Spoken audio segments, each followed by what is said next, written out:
La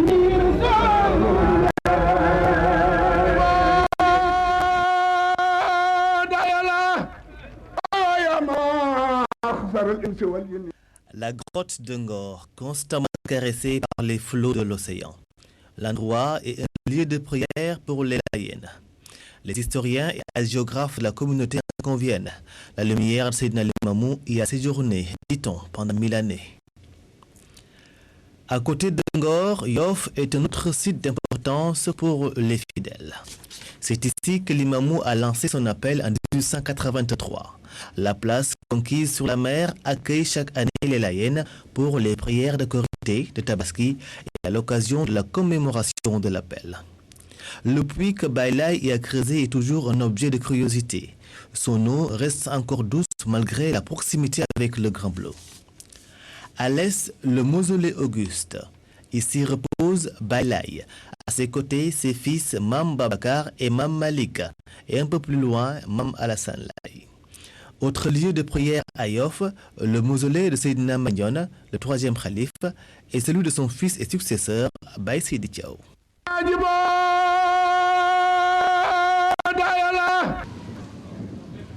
Pour se rendre à Nguédigue, il faut faire un véritable parcours de combattants. Le site est dans la banlieue dakaroise, à l'extrémité du village traditionnel de Malika. Sur place, il y a un petit monticule de sable sur lequel avait poussé un buisson haut de quelques mètres et formant un dôme. 3 ans après l'appel du Saint Maître Seydina Limamou Laye, c'était en 1884, le messager de Dieu s'était réfugié dans ce buisson pendant 3 jours avant d'être retrouvé et interné à la prison de Gorée. À l'époque, Seydina Limamou Laye était l'objet de persécutions de la part des autorités coloniales. Il suffit de visiter le site pour être convaincu que le Mahdi aurait pu rester longtemps dans ce lieu sans qu'on ne soupçonne sa présence. Mais Dieu en avait décidé autrement. Nguédigue était un passage obligé pour Seydina Limamou Laye en mission. À l'instar des autres lieux de culte où le Mahdi a séjourné, Nguédigue est visité quotidiennement par des milliers de musulmans.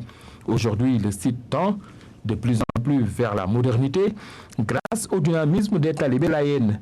C'est ainsi qu'il dispose maintenant d'une électrification, de l'eau potable et est nettoyé en permanence.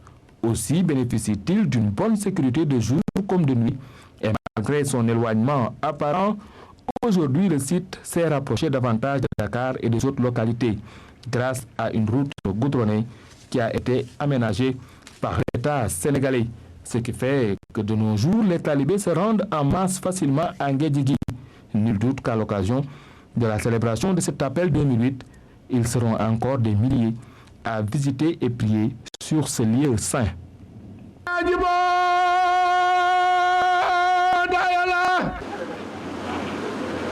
L'île de Gorée, 3 km au large de Dakar. Seydina Limamou Laye y a séjourné pendant 3 mois vers les années 1880. Baye Laye était déporté ici par les colonisateurs. C'est dans cette maison qu'il fut interné. C'est là qu'on l'avait gardé pendant son séjour de 3 mois à Gorée. Pour un bout de temps, parce qu'à un certain temps, les gardiens ne pouvaient plus partager la maison avec le saint. Alors c'est pourquoi ils ont demandé à ce qu'on échange.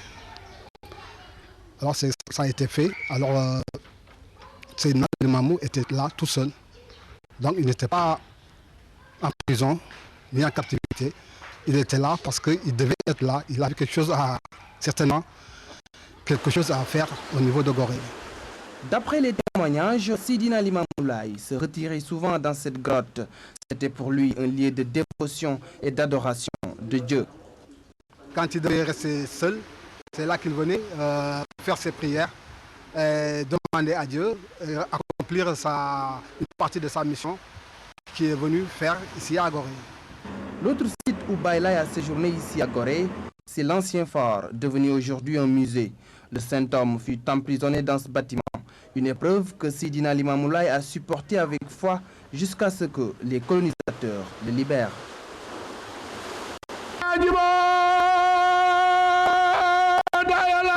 Un autre lieu de culte, le site de Ningala, qui se trouve au quartier Golf dans la banlieue dakaroise.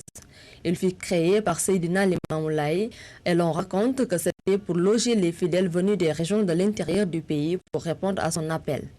Ningala était le premier emplacement du village de Cambérène. Beaucoup de Layènes et de non-Layènes viennent dans ce site pour ses bienfaits. On y trouve un baobab à l'entrée du site.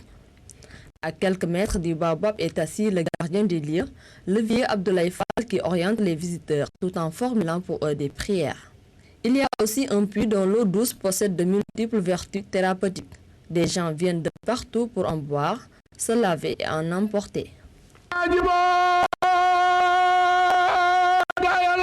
Cambérène est un village laïen qui abrite le mausolée de Seydina Issa Laye, fils aîné de Seydina Limamou Laye et premier khalife laïen. C'est un lieu de prière et de recueillement pour les talibés.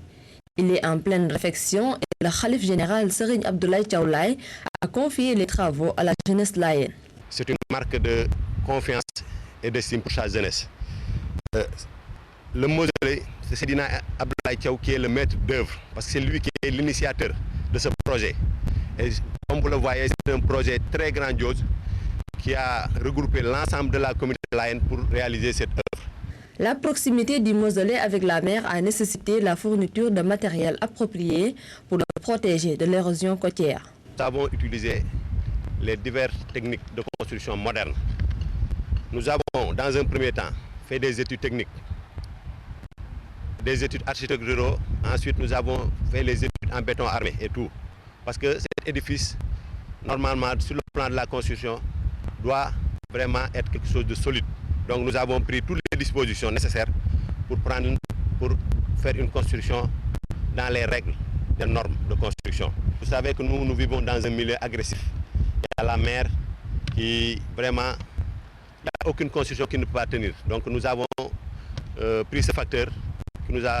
C'est pourquoi nous avons fait les études techniques, parce que la mer est agressive. Une seconde phase va être entamée et cela nécessite encore beaucoup d'engagement des talibés. À ce stade des travaux, un dispositif sécuritaire est mis en place pour faciliter aux talibés leur ziar lors de l'édition 2008 de l'appel de Seydina Limamou Laye. Le chantier a été déjà clôturé. Donc ce n'est même pas possible de laisser les gens entrer parce qu'il y a un problème de sécurité d'abord. Donc c'est pourquoi on va demander à tout le monde de rester hors du chantier pour faire les visites, les prières et autres. Parce que ce n'est pas sûr d'entrer dans un chantier où c'est un problème de sécurité en quelque sorte. C'est ici à Cambérène que vont démarrer les manifestations de la 128e édition de l'appel de Seydina Limamou Laye, un choix qui démontre l'importance de Seydina Issa dans la confrérie laïenne.